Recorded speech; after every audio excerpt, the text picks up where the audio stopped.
We've received a lot of positive feedback about your efficiency in repairing computer problems and solving software issues around the office. However, scores for professionalism have been low, so there's definitely room for improvement. Therefore, our next activity will focus on customer service skills. First, you will watch a brief video of a typical interaction. Then I'll give you some strategies for handling difficult situations. After that, you'll form groups of 3 to role-play some scenarios. It doesn't matter to me what the groups look like. I haven't prepared a list of participants. If everyone is ready, let's begin.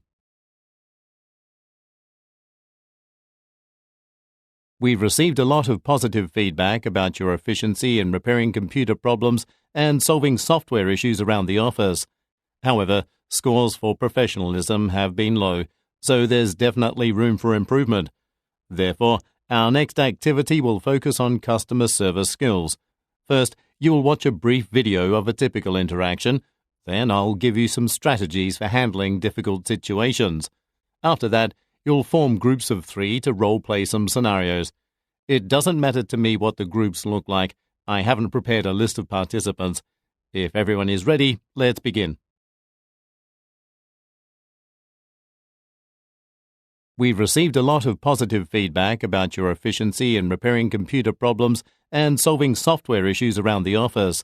However, scores for professionalism have been low, so there's definitely room for improvement. Therefore, our next activity will focus on customer service skills. First, you'll watch a brief video of a typical interaction. Then I'll give you some strategies for handling difficult situations.